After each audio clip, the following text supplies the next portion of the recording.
Hello, it's your favorite sports Unc here. Don't forget to hit that subscribe button to join the fastest growing community on YouTube. Remember, Nightcap doesn't happen without you. So please subscribe or you're going to make Ocho cry. Yeah. Texas. Now, this is the type of games that I like to watch. Really? This was a good game, bro.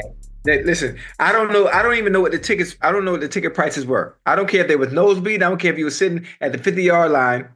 This is what you call a game that's worth its money. I don't care how much it costs. I don't care how much it costs. This is how football should be, week in and week out. The Texas Longhorns beat the Arizona State Sun Devils in an OT thriller, a double OT thriller. The number 5 Texas squandered a 16-point lead in the fourth quarter, missed 2 field goals in the final 2 minutes of regulation, and still somehow managed to escape with a 39-31 double overtime win over the number 4 seed Arizona State in the Peach Bowl, the Chick-fil-A Peach Bowl. Mm-hmm. Ocho. Yeah. I know Sark, as I just texted him, congratulations. We'll try to get him on here one of these over the next couple of days, so maybe we can get him on there. They're flying back now, so or we would have had his ass over here tonight, had him on here tonight. But man, this was a game. Ocho, this is how it's supposed to be. Ain't nobody trying to see no double digit. Everybody winning by double digit. Hell. Listen. I thought it was. Listen, the way it started out, Unc. I thought Arizona State was going to get blowed out. Now I did too. 14. What was it? 14. What was it? 14-3. 14. 14-3. Yeah, but they jumped out on top of them boys' head. I was like, oh man, I'm finna turn the channel. And then obviously things started to change, things started to move. And I don't know what's wrong with college kickers. Hell, I don't even know what's wrong with NFL kickers. You have one job. You do one thing the entirety day of practice. You kick the ball. That's it. Texas kicker almost cost them.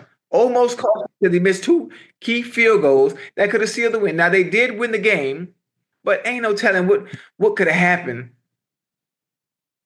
Ain't no telling what could have happened. That goddamn Cam, how you say young bull last name, the running back on the state? Skattebo? Skattebo? Skattebo? Is it Skattebo? Because they were saying Skattebo, they say Skatbo. I mean, I'm confused. You know what I'm gonna call him? I'm gonna call him Scat Pack. I'm gonna call him Cam Scat Pack. Hey, boy, he nice, boy. He is. He nice. He nice. He's a senior too. He coming out, huh? Cam Skattebo. Okay, Cam Skatback Skattebo. I know you probably gonna see this. I know you probably watching the show. Listen, if you don't see it, I know my son gonna let you know. Boy, you the real deal, boy. You hear me? He a senior, huh? Yeah, I think so. He's a senior. Yeah. Well, you know where you belong? You belong. He run the ball like he belong to play. He's supposed to play for the Ravens or the Browns. He gonna be a rarity. He gonna be one of the white running back. They don't come along very often. Hey, but normally when they come along, Ocho. Hey, you know he's gonna be like? I'm gonna give you a good name right here. Tell me if you remember this. Peyton Hillis. Yeah. Look, Peyton Hillis. Don't give up. Run hard. If you get in the way, he can shake you a little bit. He got a little move to him. Well, you remember Hillis was in that backfield with Darren McFadden and the other kid that went to the Cowboys. What's the other guy name? I mean, they were doing it. You remember McFadden and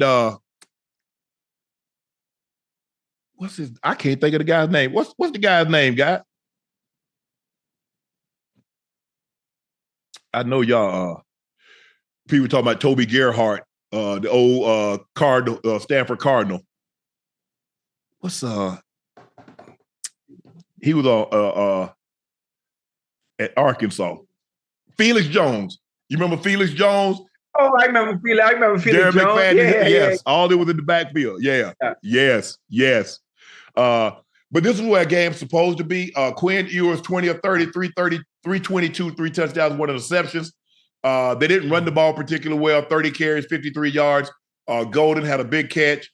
7 for $149. Helm had 3 for 56. And Ocho. Yeah. I think Arizona State's gonna be kicking themselves. I think they kind of let this one go. You can't let that guy get over your head in that situation, Ocho. That touchdown, that first touchdown in OT, Ocho, you can't let him. You can't. You just can't. I mean, that should have been the number one rule from the coach. Keep everything in front of you. The number one rule, Ocho, the number one rule late in the ball game. Yeah. Nothing cheap, nothing deep. Yeah. Nothing cheap. Keep it in front of you. Nothing deep. Yeah. I don't care if he catches a 15-yard right in front of me. It's when you try to be the hero and get you a cheap pick that gets you in trouble. Ain't no way. Safety, you the last line of defense. If he's even with you, you're wrong. It's a wrap. Hey, Ocho, it was 4th down. 4th and 13. Ocho, you cannot give that up. You can't. Ocho, my heels on the goal line. I'm thinking, as a matter of fact, I think they throwing a Hail Mary. Ocho, I'm on the goal line. My heels on the goal line. Knock it down. Knock it down. Man, you're not getting past. I'm not going to give you no cheap time. Yeah, man. Yeah, I don't even want to blame the coaches. I don't want to blame coaching. As a player in that situation, you got to have some type of awareness. Some type of awareness and understanding. Understand the situation that you're in. And know you can't get beat. Not in that situation at all. And if anything, if I am, let him make a great play. But let me be in position. Yeah. If you're gonna make the play, at least let me be in position. And he have to make a great play in order to catch that. Man, I was like, oh my goodness. On 4th and 13, you give up that. But I think Arizona State showed that they belong. Everybody was like, well, they didn't belong, that weak conference, and they didn't do this, and this team didn't do that. They gave Texas all they could handle. Yeah, they definitely belong. Ocho, when you watch Quinn Ewers, what you think? You know, it's hard to tell. It's hard to tell at this level. Obviously, to me, if you have enough talent around you, enough players at this kind of level, any quarterback can look good, huh? So what kind of quarterback is Ewers? Is he the type of quarterback that go to the NFL and elevate the talent around him? Or is the kind of quarterback where he needs the talent around him? Yeah, I don't see him elevating anybody. I really don't. And the mere fact that he's thinking about coming back lets you know. Because normally guys, look. Whoa. Come back where? He's going to come back to Texas or he's going to transfer. I don't see him going to the league. Hey, he's not finna see the field before with Arch Manning. Yeah, oh no. I mean, if he's gonna come back, he's probably gonna come back somewhere else. But I doubt it's Texas because he's not gonna be Arch Manning. I've been reading. I don't know if these reports are true, Ocho, but I've been reading that some team, some college team got $6 million in NIL money for him. I mean, okay. When I watch him, I'm like, bro, that ball that he threw that got picked. I'm trying to figure out the loaf that he loafed it. That hospital ball. Yeah, I don't. I still don't know where he was throwing it because the backside safety and the front side was there. So I'm just trying to figure out. So okay, well, who? What did you see? What did you think you saw? I know what did happen on that play right there. They ran it in practice multiple times, and in practice it was open. You know why it was open? You know why it was open? Tell the people at home what they say. They tell the safety to do what? Jump to underneath so we can throw the ball over your damn head.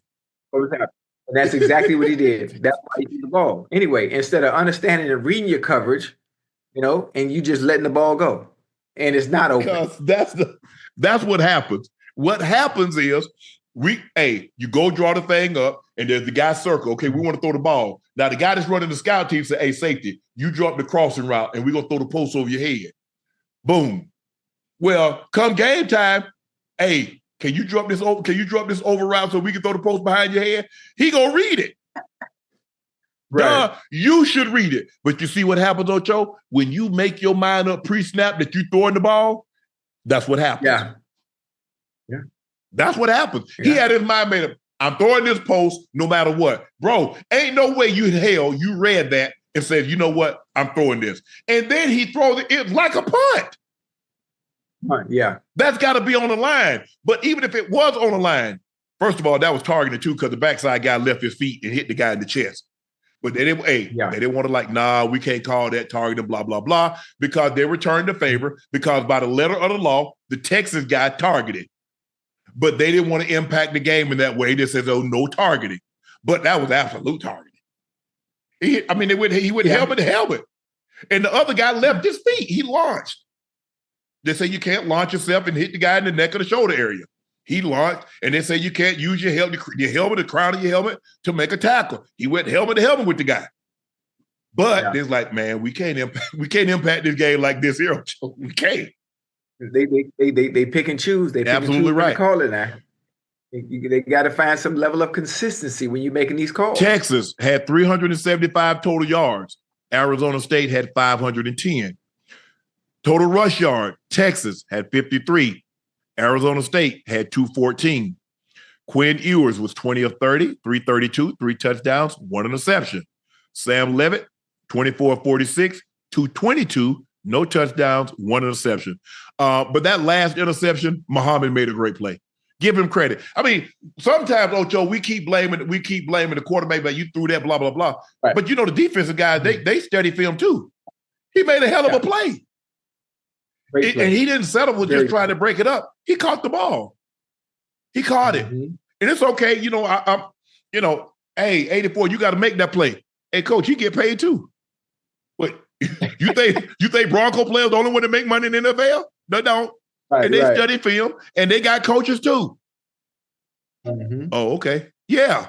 So, hey, I understand. I'm supposed to make the play, but it's the NFL. Everybody can make a play. I'm going to win more than I lose.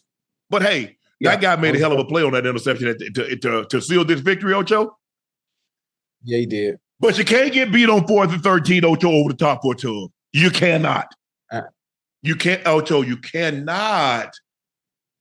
At all. I was like, bro, I said, are you serious?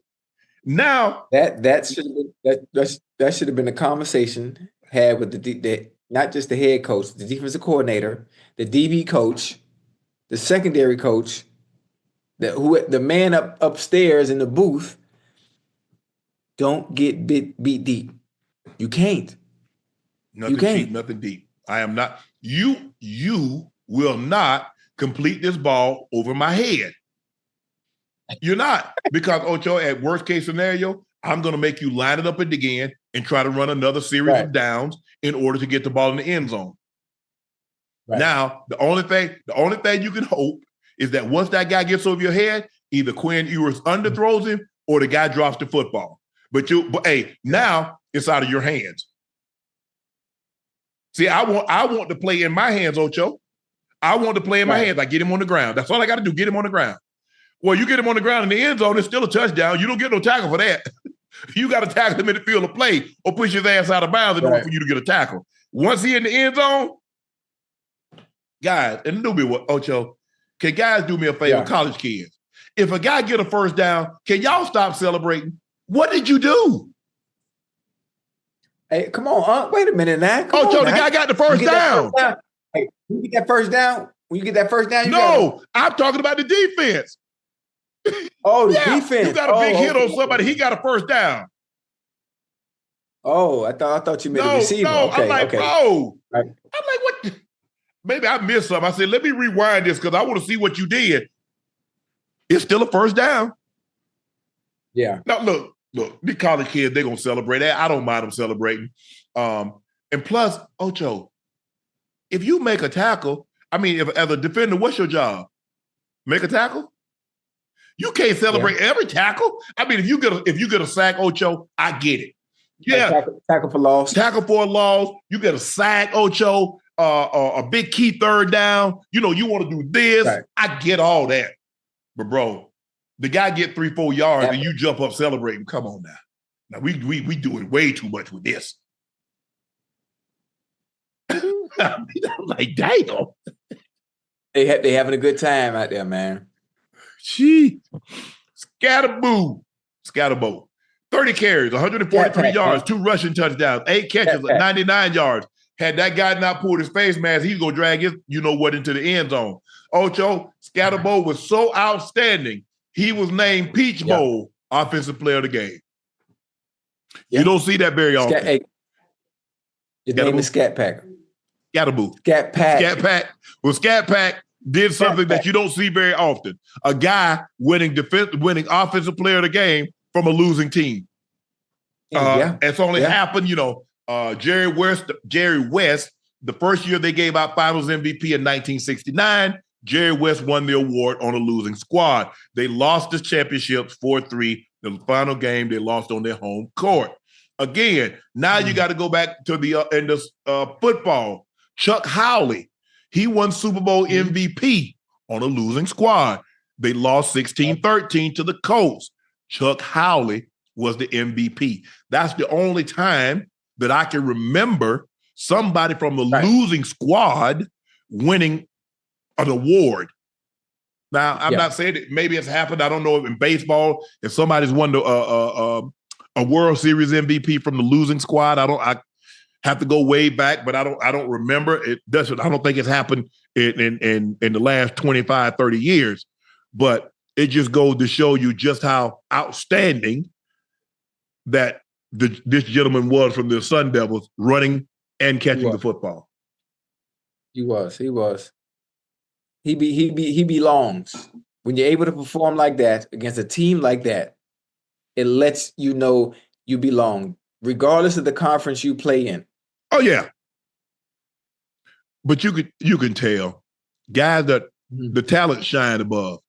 You can tell. I mean, that's an SEC defense, and he went and got a buck. He went and got a buck 43 on him, and he almost had 100 yards receiving. So he had 200 and what's that?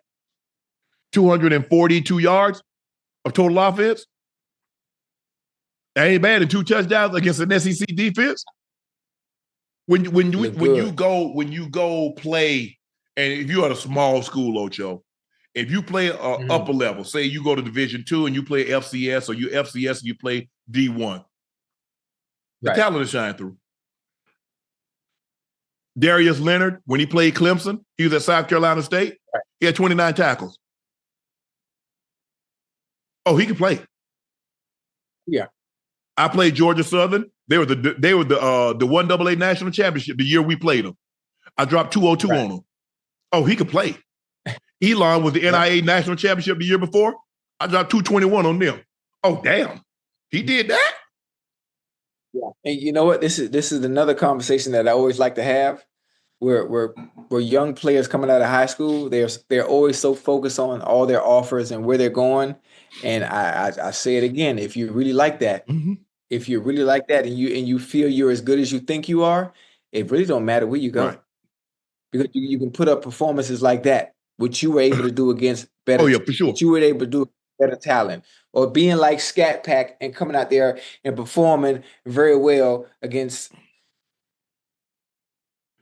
Ocho, I think a lot of times when you cut on the TV and you see that horseshoe packed, or you see 108,000 at Texas A&M, you see 100,000 at Georgia, you see 93,000 at Alabama, you see 105,000 at Tennessee. Kids like, I want to play in front of that. That's all. That's what I want. That's what I wanted, Ocho, because that's what I saw on television. I didn't see no HBCUs. Right, but see, I understand what you're talking about. But then now we go into the issue of, okay, I want to go to these big schools where they have players that have been there before me, and I get there and they tell me, oh, I got to wait my turn.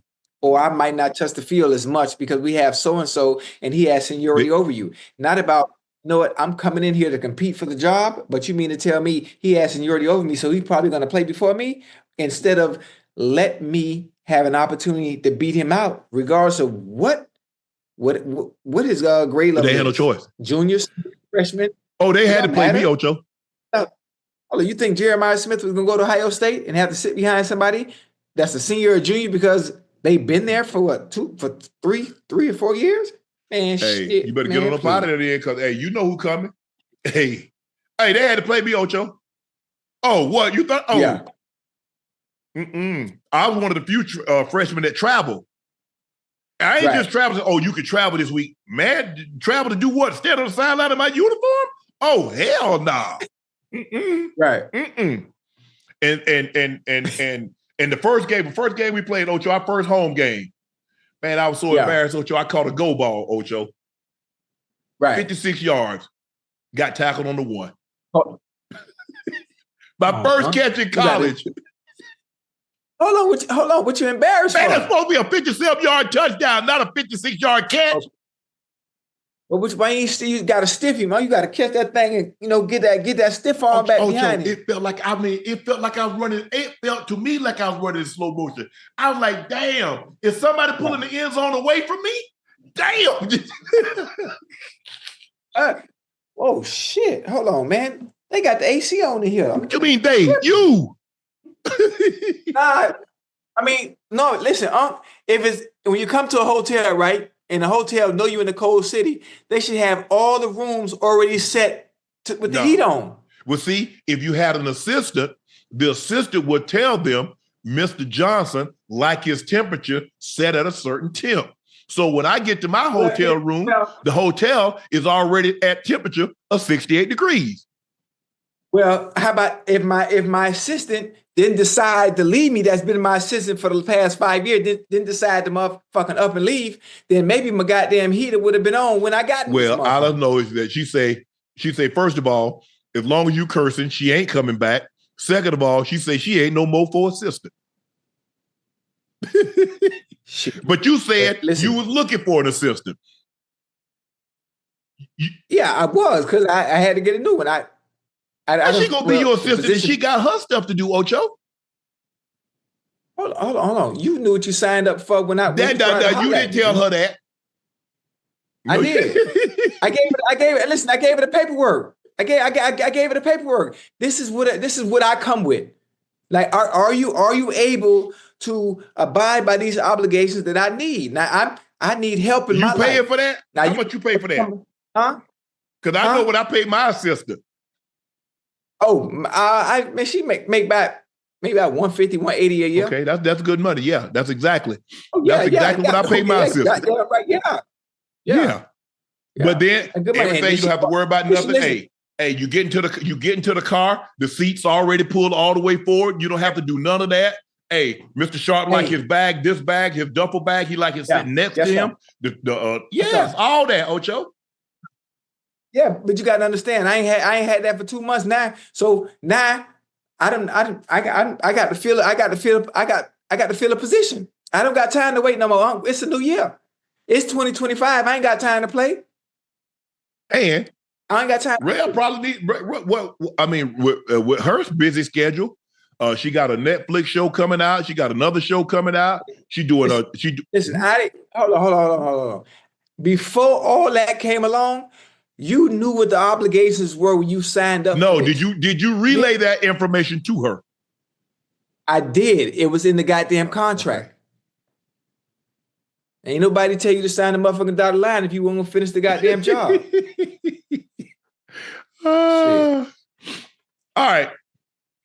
Quinn Ewers has received a $6 million offer to enter the transfer portal rather than head into the NFL draft this spring, according to On3. Multiple Power 4 schools are working to get Ewers in the portal ahead of his final year of college eligibility.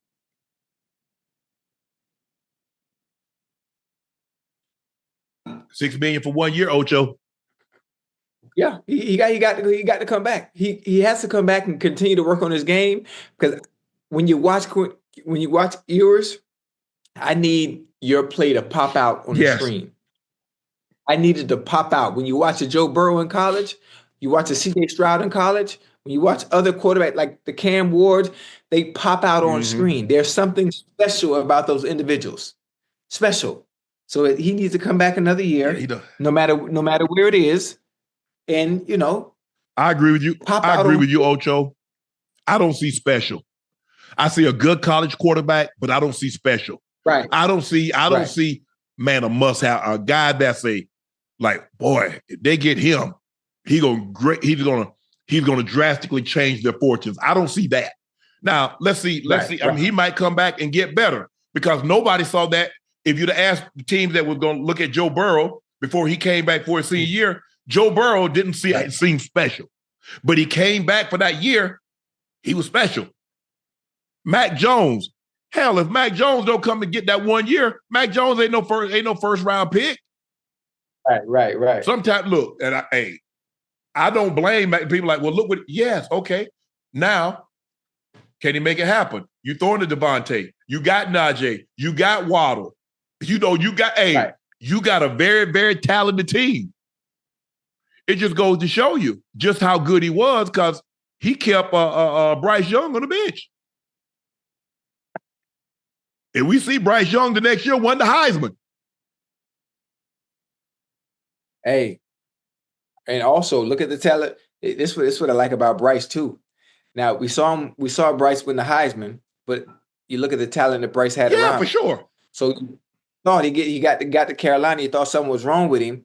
Then he gets benched. He come back after getting benched, and I don't know what the hell happened. I don't know what type of prayer he said. Now he's back to playing great football, looking like the Bryce Young we saw in college. Even in losing efforts as a team and as a quarterback, he looks totally different than he did when he first started. He does. They just need to give him some talent. If you look at the quarterbacks that perform well, look at C.J. Stroud. Look at what he was throwing to Tank Dell and Nico Collins. Look at what he was throwing to. Okay? Look at Caleb Williams. He got Roma Dunze, first-round pick. He got DJ Moore, who just signed a contract extension. He got Keenan Allen. Look at what Daniels. Jaden. Yeah. Look at what he's throwing to. Damn, I mean, y'all want the man to come out. Hey, I don't care. Even Peyton Manning had Marvin Harrison when he got there. He had Marvin Harrison. He had Ken Dilger. I mean, and he had Marshall Faulk. That's crazy. Yes, as a rookie. He had 2 first ballot Hall of Famers as a rookie. Ken Dilger had been to Pro Bowl. There's another, I forget the guy's name. Oh, my goodness, the other tight end. As a matter of fact, the Colts had 2 tight ends to make the Pro Bowl. Mark, what's his name? Go back and look at 90. Teddy, stop scratching the couch. I can't think of the other bro. He was what's that dude's name? Because I traded helmets with Ken Dilger at the Pro Bowl 1 year. I'm trying to think, what year was that? Hell, I don't even remember. You don't think you need much to Google, right? Pro Bowl tight end. No. In like the 90s.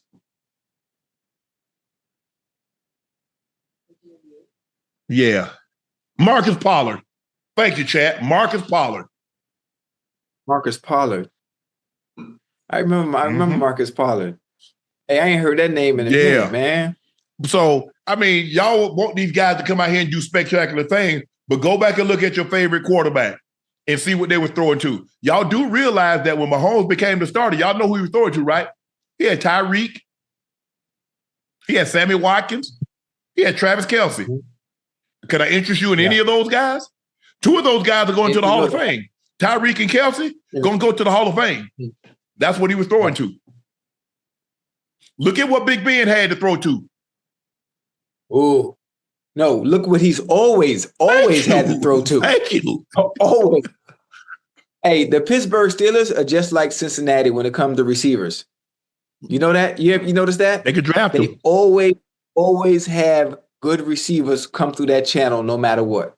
Cincinnati and Pittsburgh, always. Yeah. They had Plax. They had Hines. What's your guy that won the Super Bowl MVP?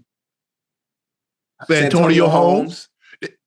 Yeah. I mean, bro, y'all make it seem like, I mean, yeah, give Bryce Young those type of weapons and let's see.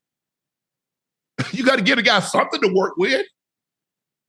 Marino, I think Duper and Clayton got there with Marino in 83. They might have came in 80. It might have been 83. They might have got there together. But you got to get a guy something to work with. Damn.